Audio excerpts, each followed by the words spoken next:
the Dennis McKesey. Who are you as a leader? OSG is just doing big things, and we continuing to grow, do some amazing things.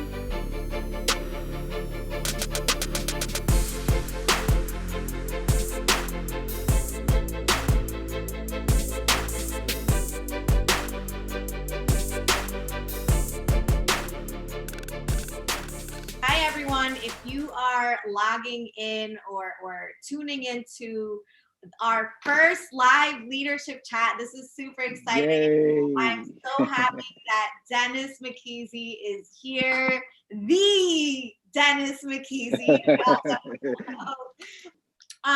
Super excited. So just to give a little bit of context on these live leadership chats, they really stemmed from early on in the pandemic. When in the educational world in particular, there had to be so many adjustments made to what teaching and learning looked like. And oftentimes in leadership, there's just not many places where you can go, Dennis, I'm sure you know this, where you can go and feel connected and feel like you can authentically, just show up and like talk about your challenges and walk away with some very concrete next steps. So we started these live ed chats on Instagram. In the month of March, we had on average of viewers of 250 to almost 400. Like we were doing them 5 days, 5 nights out of the week. We did them up until the summer. We slowed them down.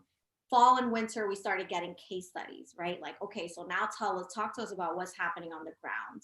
And we've had leaders submit different case studies. So that's what we're going to be doing, but with featured co-hosts. And today, we have the Dennis McKesey. Like I said, he is the president and senior consultant of In Our Best Interest LLC, and also the founder of OSG.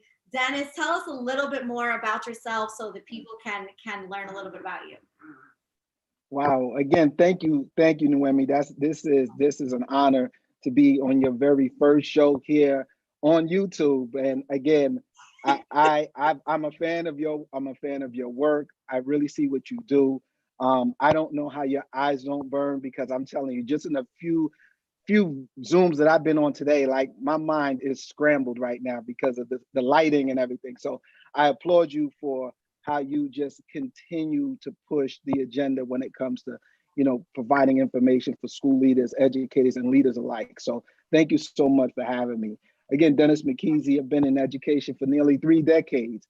Started off as a school aide teacher, then assistant principal in New York City for almost 10 years. And then for the past almost 11 years now, I've been a leadership coach and leadership development coach for principals all across this country. So I'm honored that every day that I get up, I get to do what I love. I get to coach the people that I love, and I get to make a difference. So that's just a little bit about me, Noemi. But again, this is your show. It's about you. So let's make this happen. No.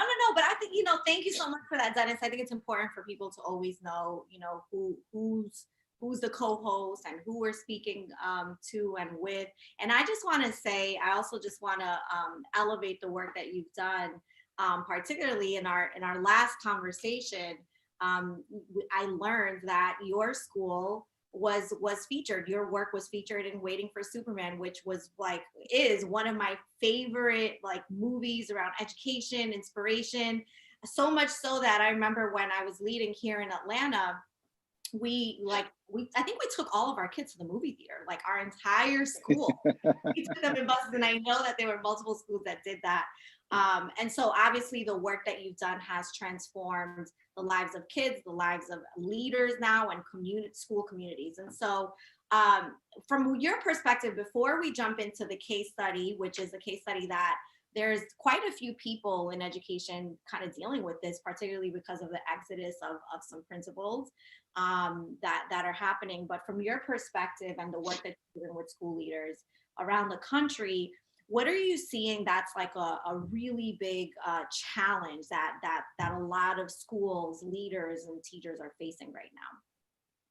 Well, I'm going to honestly say that I'm going to start with something as simple as just work-life balance, right? The fact of the matter is that there, at one time or another, there was at least a separation. If I wanted to get away from home, I go to work. If I wanted to get away from work, I went home. But now it's usually one and the same. So it makes it very, very challenging for people to kind of navigate that lifestyle of everything being a one-stop shop, which is usually your home. So I think that balance is extremely important, but it's extremely challenging for everybody. And I think it's driving people batty, driving people up a wall because no one really speaks about it. Like I think we immediately jump into how do we deal with the social emotional learning of our young people? How do we deal with the instruction? How do we deal with assessments and evaluation? But very seldom do we actually even talk about how do we balance all of what we do every day. Remember, there's still only 24 hours in a day. There's Yeah. still only 24 hours a day. We haven't been given an extra minute, extra second than what we had before the pandemic. So I do think now more than ever, we need to definitely have that conversation about, personal and work-life balance. So let's stay here for a little bit. I love that you said this. Like, this is the work that we do is about people first. And that's what you're getting at, right? And oftentimes, particularly in leadership, we know that we're constantly giving, we're constantly serving, right? And this work-life balance, we all know it becomes this like wish thing, right? This theory, like, I know I should be going to Yeah. work out. I know I need to be sleeping more. I know I need to be drinking more water. And that's where it stays. And so I'm interested to hear like a little bit, and I'm happy to share with some of the things that we're doing with leaders around wellness right now. And before we can go and ask our people to be well and to have work-life balance, y'all, come on, we have to model it, right? And I've been there where I Yes. was the worst one. But I'd love to hear from you. Like, is there anything in particular you're doing? I know actually that there are some things that you're doing with OSG and in creating spaces for principals. Yeah.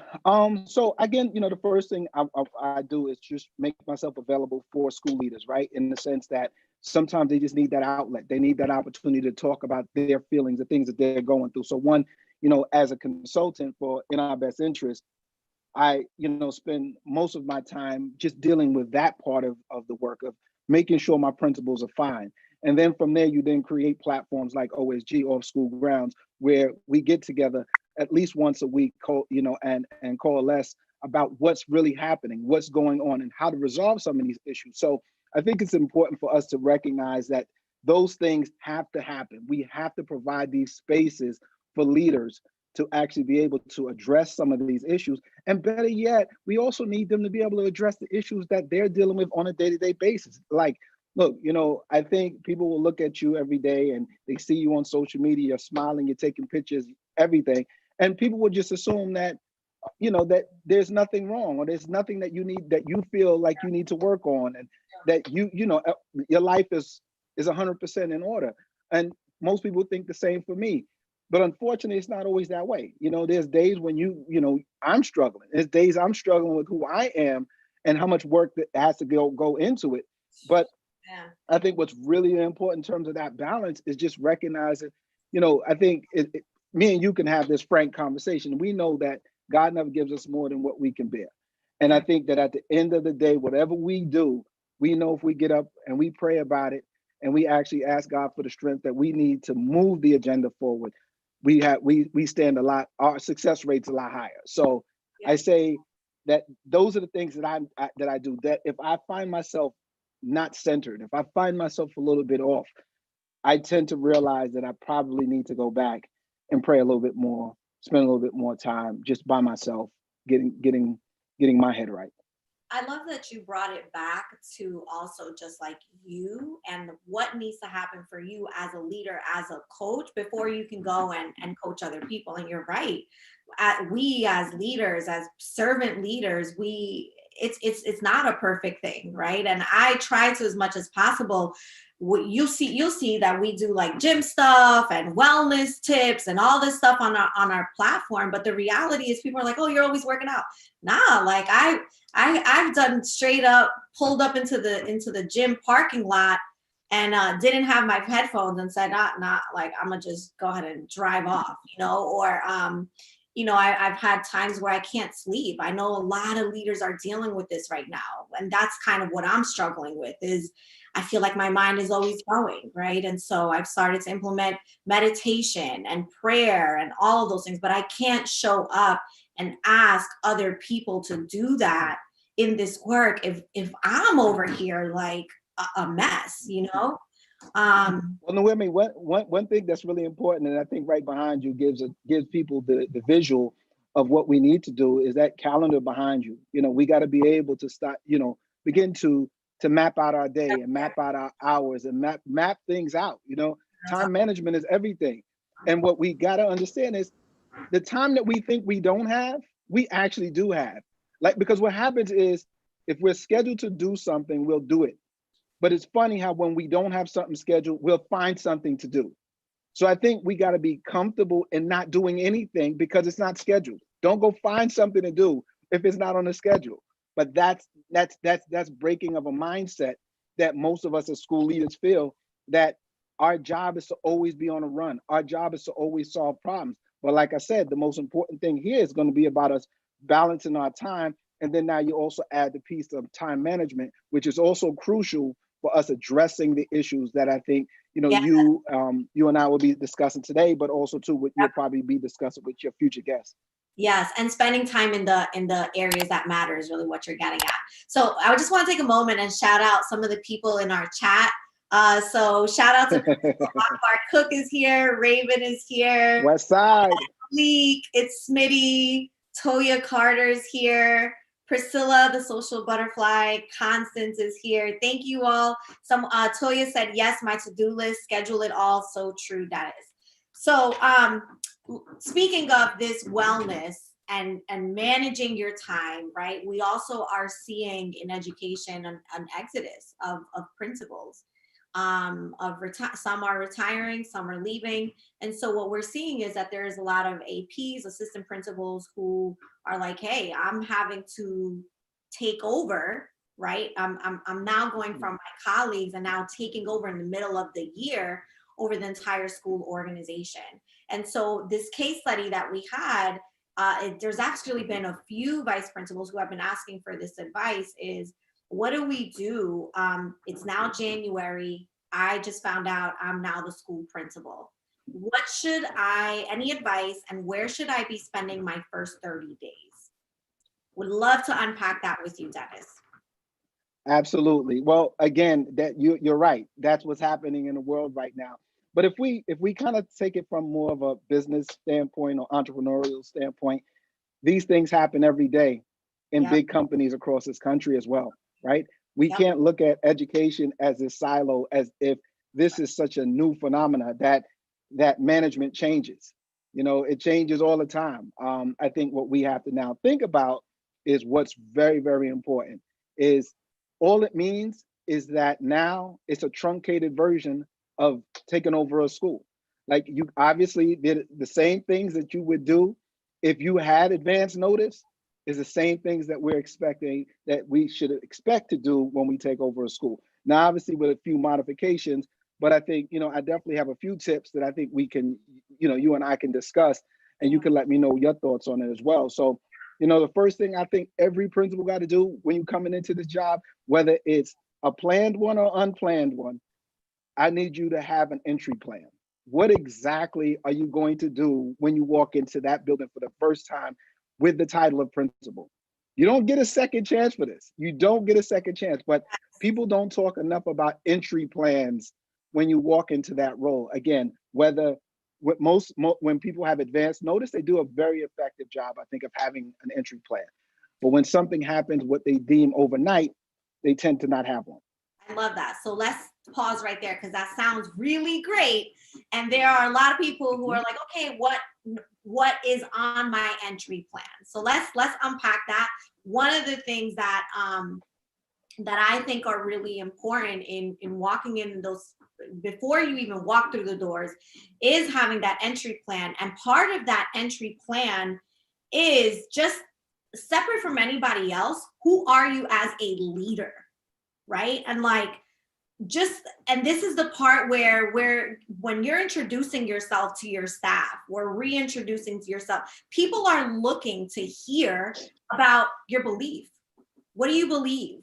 Even if they've been working with you for a while, you still have to set the precedence that now, hey, this is who I am as a leader. This is my belief.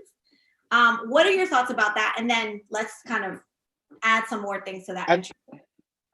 I think obviously that, you're 100% spot on with that. And again, when I talk about that entry plan, again, it's thinking about, I'm talking about that person who's an AP. When you step into that role as being a principal, what was the plan that you had when you were AP to actually do the job? So think about, okay, it's about relationship building. It's about making sure that there is a transition.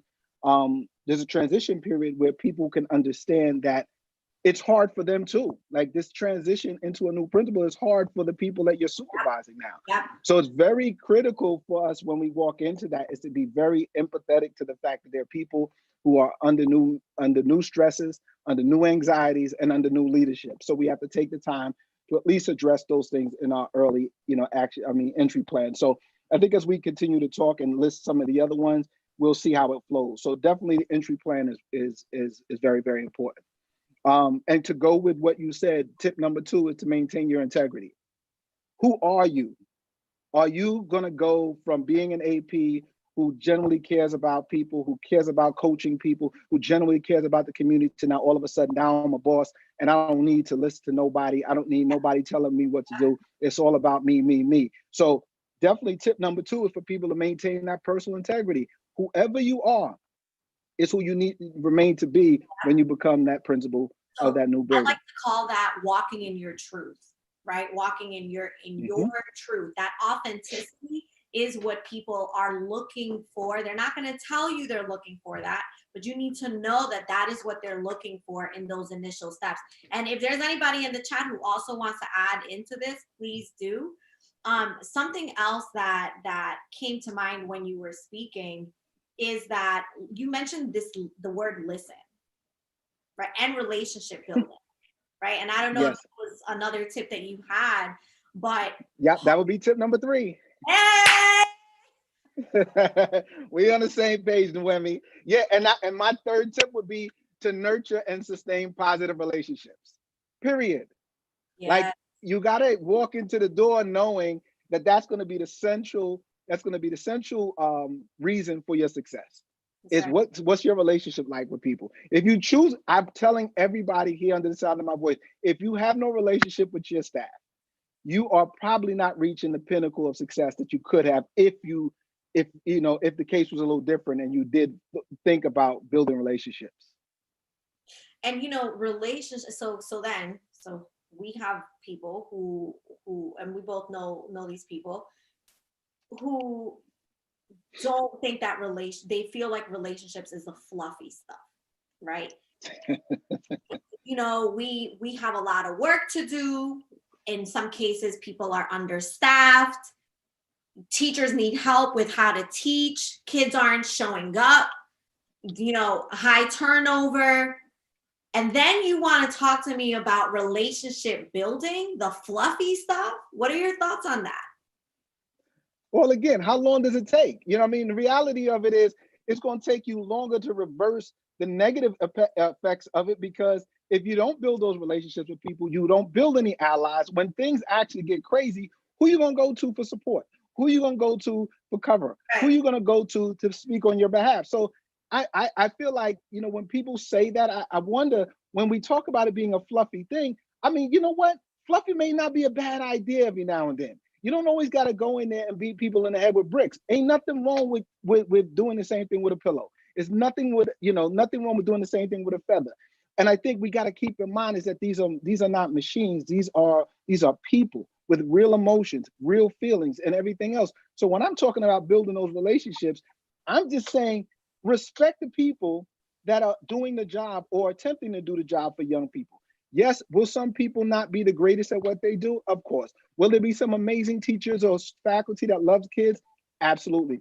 But in terms of the mutual respect that I think you must show your staff, I think it goes a long way. Yeah. And again, one of the things as a principal, I remember my AP and other people that were there when I would have to let somebody go.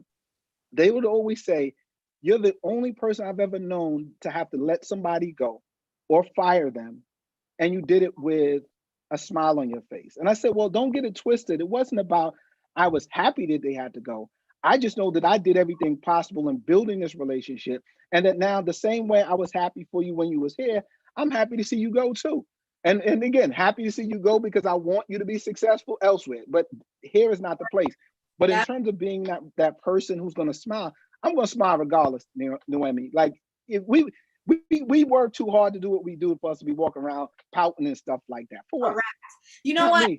I love that you said that. So something for me, in my former experience as a principal, and I always say this even now with running this company and how I show up and how our team shows up, how we train our team to show up is, listen, we smile. Like it is very simple, right? Like, but and people would always ask me, you know, we always have like the top 5 things that you look for when you are hiring someone. And one of those things, they would always do when I say it, people kind of look at me like, really? Like I would have never thought to say that. And it's very simple. And it's this: I look for people who are nice.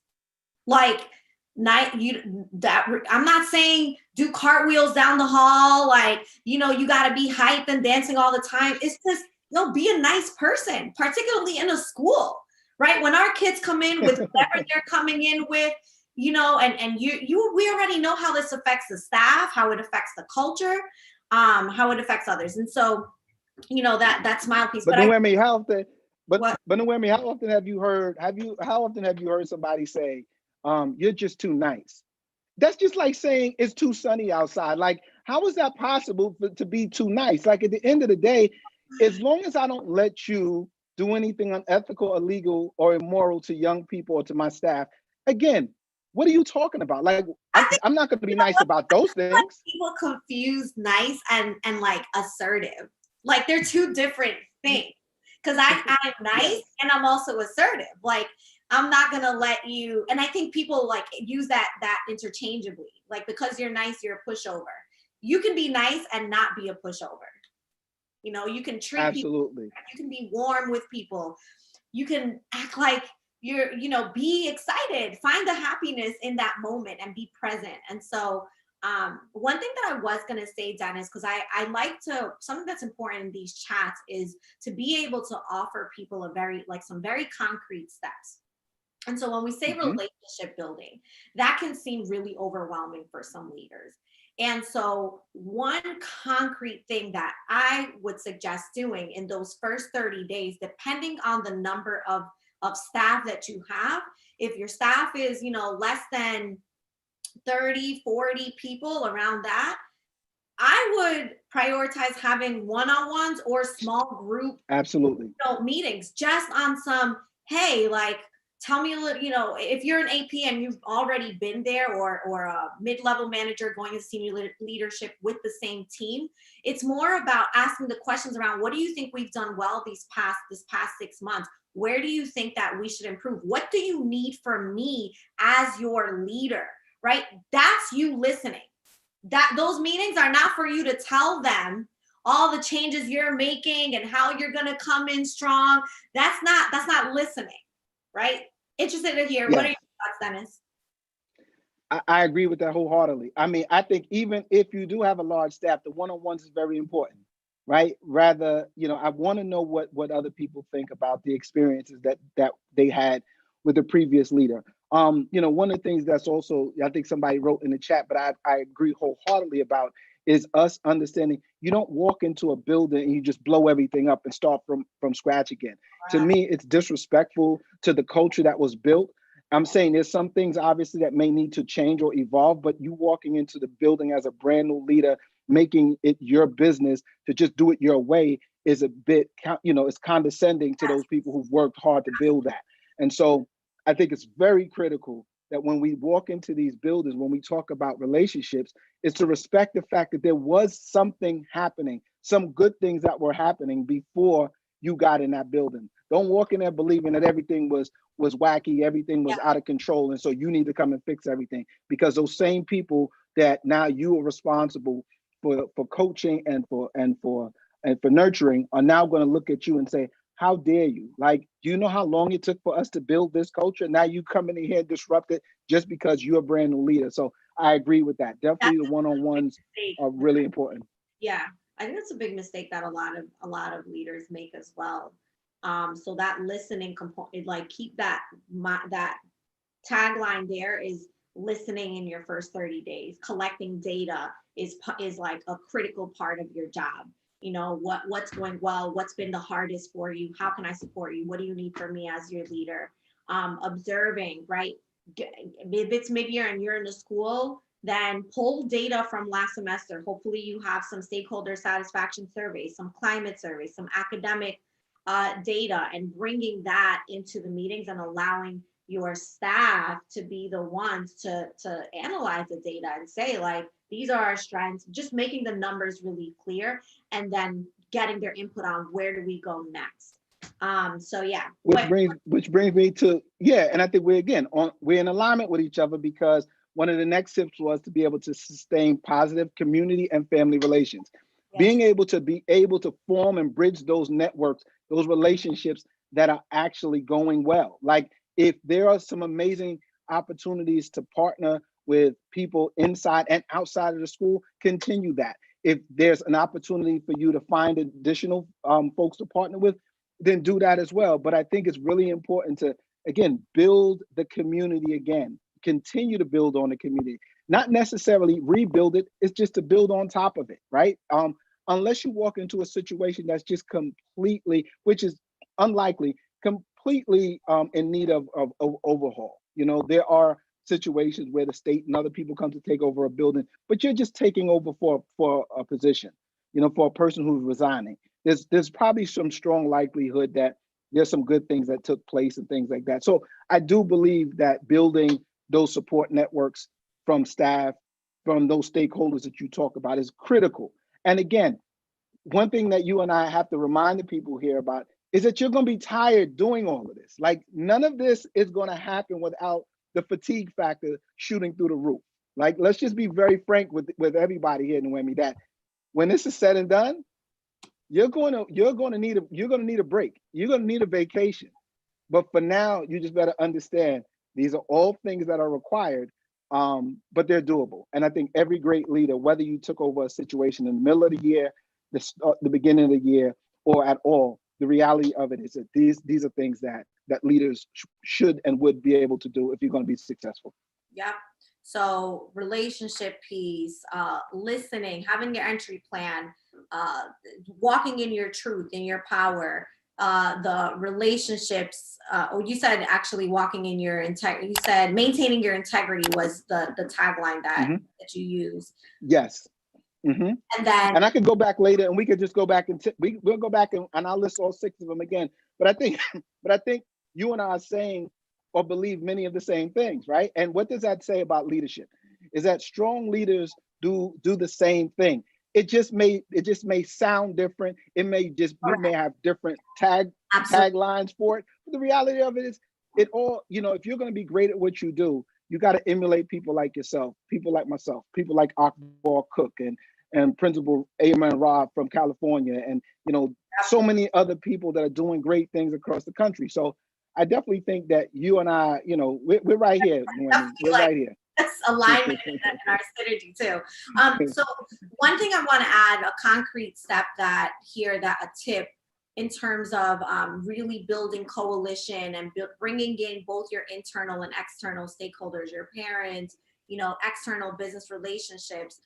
In terms of getting your parents involved and hearing from them, one thing that I did in my first 30 days, not even 30 days, we scheduled like circles with families. So like, you know, how there's those parent teacher conference nights, whatever, just like coffee conversations. You could do something virtual because parents are going to want to hear from you. They're going to want to know who you are. Hopefully they know you by now and they're, you know, bought in or whatever, but like just creating space for people to hear what your vision is or what's important to you, what matters. Opening those spaces, looking at those parent surveys, those are all really concrete steps that can help to build those coalitions. So these things also should be a part of that entry plan.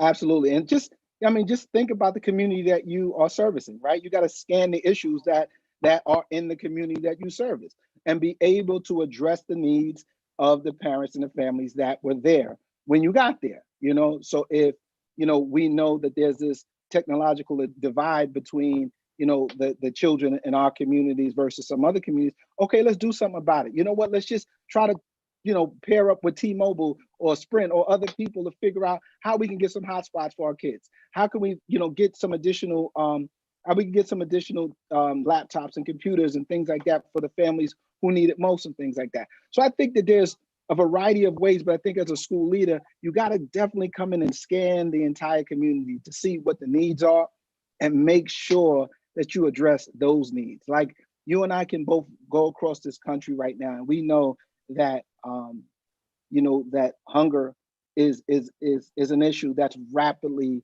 taking over many of our communities, right? So if you don't have some form of food bank in your school, then I'm thinking that you can't possibly be in touch with your community. You can't possibly do that. If you know that some of your families are we know the unemployment rate is high. If you don't have workshops to help, provide opportunities for people to apply for jobs that they didn't know about and things like that, then I don't think that you're doing a good job of scanning the community. So I think, the term here that I use is just scan the community. What exactly is the need? And as a school leader, go in there and help. And that's one of the main ways to get the parents and the community on your side almost immediately. And tapping into churches, right? Nonprofits, healthcare Yes. clinics, right? Some families may not have health insurance, or they may be afraid to go get COVID testing, or may not know where the free tests are, or have the money or the, to get those tests. I know, honestly, like I get COVID tested regularly, particularly when I go and see clients, and it's not that easy, like you got to go and research the site, and that site, if they're, booked. And so as a school leader in particular, making sure that you get the resources. If you need an internal person who is over that, if you need to, so just thinking through those things are really important. I love that you said that, Dennis. Scan the community is so key. And honestly, that's what people throw around this term, culturally responsive, right? Come on, y'all. And they make it this whole big thing. And it's absolutely like one of those buzzwords now. But this is you being culturally responsive right here, scanning your community straight up. Absolutely. See, for me, and again, why I was so happy to join you on this show today was because when you sent me the message that this was a conversation, I told you earlier, like that's what I'm looking for. Like I'm not looking to sit here and compete with you for clients. I'm not looking here to compete with you to see whose degrees, weigh a little bit more. Like I don't care about all that. Like at the end of the day, we got families that we got to serve. We got communities we got to serve. We got leaders that we got to support. Yeah. We don't have time to sit here and argue back and forth about semantics. Who cares? Scan the community. I don't care how else you want to say it. Scan your community. I think I'd like to keep things real simple, and that's really what it boils down to. Yes, I love it. And it's funny because, and so, but what's really funny was I got another tip that I think you and I both know that's very, very important, is that I think we got to strengthen and refine our leadership skills. You cannot, as a school leader, walk into that building thinking, I don't care how much you think you know. I don't care if you think you know the community. I don't care if you think you know that school community. Do not walk into there believing that there is no need for refinement to your leadership skills. Yeah. And if you don't have, as Dr. Raleigh would say, from the Bronx would say to me, you sometimes you need that blind spot indicator, that person who's going to catch you before you actually swerve out into traffic and get into an accident. And that's where I think the work that you do and the work that I do, why I admire what you do, is because of that reason, is that we're not just here about making money. This is about us making sure that as school leaders, you know that you have a place to turn when you need the help, when you need the support, when you need the guidance, when you need the leadership development. So I definitely wanted to touch on that because I think, as much as we're talking today, I also want to not lose sight of the fact of what your company represents and what you continue to do on social media every day and things like that. So yes, absolutely. So if you're a school leader, I don't care if you go in the middle, the end, or in the beginning, make sure you have some kind of leadership development coach and mentor to support you. Let me always. just plug in here, and thank you for that, Dennis. Like, the reality is that just the way professional athletes, no matter, you look at LeBron James, right? The best, he has his coaches. No matter, he doesn't walk in there thinking that he knows everything. He continues to practice, he continues to get coaches, and he continues to work at it. The same thing, it is not any different in leadership. No matter where you are, whether you are in year 1 or year 20 of your leadership journey. And let's be real, what has happened both in and outside of education is that a lot of people, when they are successful in a certain position, they're promoted up. But if you really think about it, you've actually never really received real leadership coaching. That person, like you said, Dennis, that can see your blind spots. That person that you can call and say, hey, like this is what I'm thinking about doing. This is what I'm grappling with. And not have Dennis give you the answer, but have Dennis ask you questions, allow you, build the capacity in you to be able to do that, that the critical thinking that needs to happen. And obviously you and I are both doing this work because 1, we're passionate about it. 2, we've gotten results with the work that we've done, and we're freaking good at it. Like, and it's okay to say that. Absolutely. And I'm just gonna say this out here too, because I scoped the scene, and let me just give people context. We got Dennis on this show, and the principals and the leaders that are coming on, because we posted something on our Instagram, and it was, we didn't want people to self-vote themselves in. We wanted to hear from the community. Give us, who are the dopest leaders in the game right now? Who's out there killing it? So we got all these responses, all these people tagging other people, right? And so our team kind of looked at, and so these are people who are doing the work and have gotten amazing results. Sadly, there are consultants out here, God bless, but it's terrible. There are people out here who are taking your school's money, your kids' money, and haven't gotten results, and we don't need to go into all that, but listen, absolutely. Well, I'm with you on that 110%, because as I said, when, obviously we have to look at what we do as not only as consultants and as educators, but we have to look at ourselves as, entrepreneurs as well. Like, we can't, when we look at this work, our job is also to help rear those principals who want to go into the work that we do on our end when they decide they want to leave principalship, and understand there's a level of integrity that goes with this. There's a level of hard work that goes into this. There's a level of, uncertainty and doubt that we have at times about the work that we've done. However, what people got to know is, when you step out on faith the way you did to start this particular YouTube page and to do what you're doing like today, understand that just doesn't happen because I got all the confidence in the world. Like, some things you just gotta be like, you know what? I already jumped out the window. I just got to do it now. Like, I just jumped out the window. Ain't no turning back for me. Like, there is no turning back. Literally, we got 10 people in here on our first day. We'll share it. It's gonna get all the views and whatever, but just this right here is gold. Like, the knowledge that we are giving, it is to bless people, right? And so thank you for that. I'm super excited. And yes, you're right. This was like a jump out the window, like, yo, like, so you've been talking about this YouTube channel forever. We're just gonna do it. We're just gonna jump. So thank you so much for being a part of that. Dennis, so many amazing gems dropped. I'd like for us to, as we close out, for you to just talk a little bit about, let us know some of the work that you have going on right now. And for any principal, assistant principal out there, district leader who is looking for support, how are you doing that work right now, and how can they get in touch with you? Well, I definitely want to shout out the OSG family, who's all in the chat as well.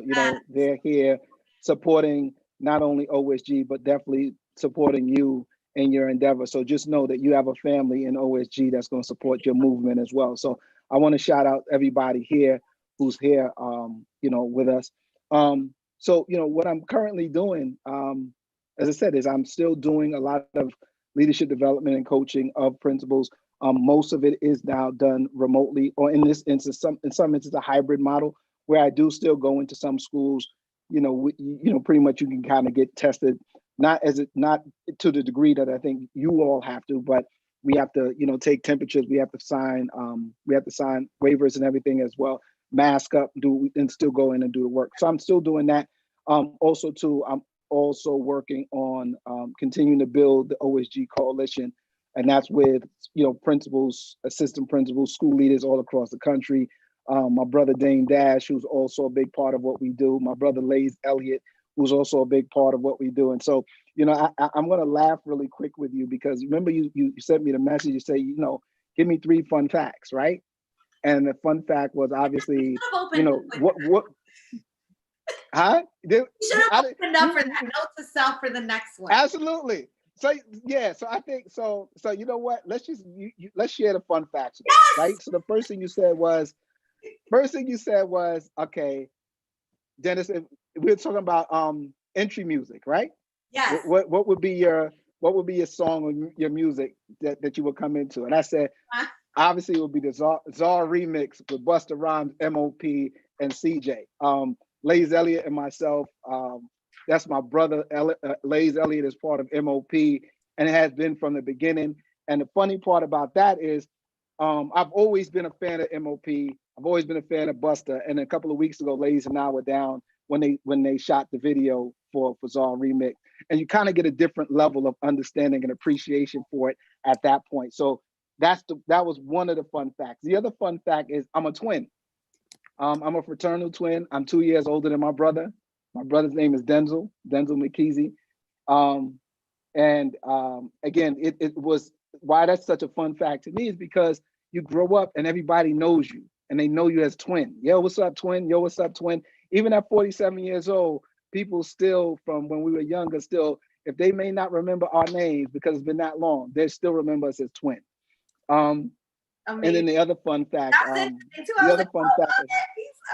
twin. There's 2 of us walking around here. Okay. And then the last fun fact is that, matter of fact, there was another one. I'm an avid golfer, that I love golf. I love and golf. Then yep. I'm an avid golfer. And lastly, I became a dad when I was 17 years old. And my oldest son, Michael, is 29 years old, doing amazing. It really put perspective on my life early. So I didn't really have those times in my life where I was able to just kind of wild out and never come back. But because I, took responsibility of my son from early, and I've been a dad in his life from the time he was born, it just made life a lot easier for me to focus on what was important. So those are the fun facts that I think, was really, and I was glad that you asked those. And it was dope how you presented it on Instagram last night as well. Yeah, I'll give people a little context. So what we do, and by the way, I'm like looking over here at my screen because I didn't play your song in the beginning, but we're going to play it a little bit towards the end. But so for those of you that don't know, so on Instagram, what we do is leading up to that person's chat, we'll throw their clues in our story with, just those cool facts about that person, and their music will play, their hype song will play along the way. And I think people just like genuinely, they enjoy that, which is the little things that people really enjoy because they feel like they almost like know a little bit about you before you even start speaking. And then they feel like there's like some sort of connection. So that's really dope. All right. So is there anything else? So the OSG community, how can we follow OSG? Because we have like the whole OSG, a whole bunch of OSG. The whole crew's in there. Damn, the crew is the crew. Well, definitely, I think, you go follow us on the official OSG on Instagram, the official Off School Grounds on Facebook. Again, we continue to do some really amazing things. We have a few principals that are doing some amazing projects coming up. We have Akbar Cook, who's dropping his book in the next 2 months. We got our brother Amen Ra, who's dropping his book in the next 2 months.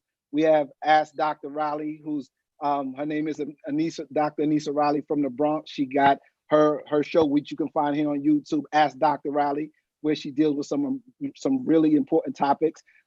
We also this Friday have the Lion's Den, the the Lions Den that's presented by OSG, that's hosted by, you know, the Queen Lioness herself, Simone Nicholas, and my brother Lays Elliott. So OSG is just doing big things, and we continuing to grow, do some amazing things. Toya Carter is doing some great things with young people in Tanzania and in Scotland and things like that with her her branch of OSG doing things. So I'm just happy. I'm just happy to say that I'm associated with some dope people. And then now you being part of the family, it's like, yo, whatever we need, whatever we should do, I think we got a tremendous platform. So definitely get out there and support the movement.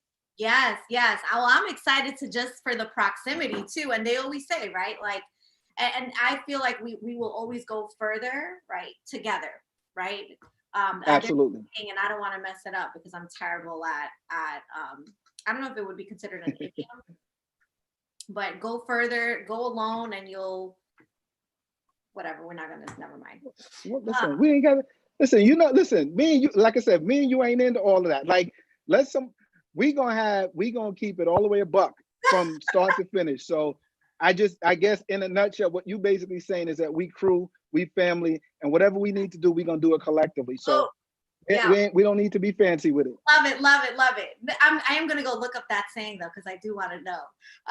But Dennis, do you want to find out? Do you want to find out real quick? Noemi, if anybody in the chat wants to ask a question or something. No, what's that saying? There's a saying that it's like if you go alone, whatever, but if you go together, you go further, something like that. If not, wow. Well, again, even if they don't, we'll find it. We'll definitely find it, and we'll have you posted on your Instagram. I'll make it a post too. Dennis, I just want to thank you. Just so much love to you, to the OSG community for taking the time out. You know, you could have been doing so many other things, and you decided to be here on this leadership, this live leadership chat to empower and give to our community, because we know that there are people that really need this conversation. And so I just want to thank you. I honor all of the work that you're doing, and I'm excited to see what the additional work that just continues to unfold. So thank you. Well, I feel like I've been in Atlanta all afternoon. I popped in on a staff meeting with our sister Jamila Kirk, Principal Kirk, and yes. So yes, I was in her. I got a chance to meet her staff today. I was in there for about an hour. You know, they was like, yo, who's this strange person in our meeting and things like that. So they forced me to tell everybody who I was and what I represent. So yeah, so I've been in the A all afternoon. So I've been in Atlanta. So it's been a pleasure. Thank you so much, Noemi. I wish you nothing but the best. You know that you guys support OSG. Continue doing what you do. I understand that when you jump out the window the way you did for something like this, it requires a great deal of courage and faith. And so I give you nothing but kudos for everything that you've done. And again, OSG for life. So thank you so much for having me. Y'all, so really quick, let me just say this, a couple of things with the Pavon firm. If you are not following us on YouTube or if you're not subscribed to our channel, please make sure you hit that subscribe button and then share it with other people so that other people have access to the content, the free content, y'all, that is being pushed out to our community. There are people who are truly in need of just inspiration, concrete advice, so that they're able to move the work forward for our kids, right? For our tomorrow. And so we just want to ask you to do that. And then lastly, we have it's called Solidarity, Healing, Empowerment National Leadership Cohort. It is for women of color in educational leadership. So if you're a school principal, a district leader, even vice principal, our third cohort takes place. It launches in 2 weeks at the very end of January. So you can send us a DM at the Pavon Firm on Instagram. You can message us, Facebook, LinkedIn, all of those platforms. Well, Noemi, before you go, Nia Brown, my sister, my assistant and everything, said, if you go fast, you go alone. If you go far, you go together. So that's Nia for you. You're the that's how Nia do. You're the real MVP, Nia. If you go fast, go alone. If you go far, go together. I like that. And what I want to tell you before we go, Noemi, is I really want you to know that just like I'm going to ask everybody on OSG to go and subscribe to your YouTube, tell everybody do the same. Go to the official OSG page and like and subscribe what we're doing as well. And again, we're just going to continue to grow and get bigger and better at what we do. But at the end of the day, this is about really helping one another to grow. And you just know you got a family in OSG. So you have a YouTube channel. It's the OSG YouTube channel? Yeah, it's the official, the official OSG. The official OSG. OSG. That's the YouTube channel. All right. So make sure, I'm pretty sure everyone in here is probably already following and subscribed and has subscribed. If you have not, make sure you go do that. And I will also do that as well. There you go. I MVP for real. All right. Enjoy your day. Get some rest, and we'll be in communication. Thank you. Okay. Bye. Absolutely. Take care. Bye-bye.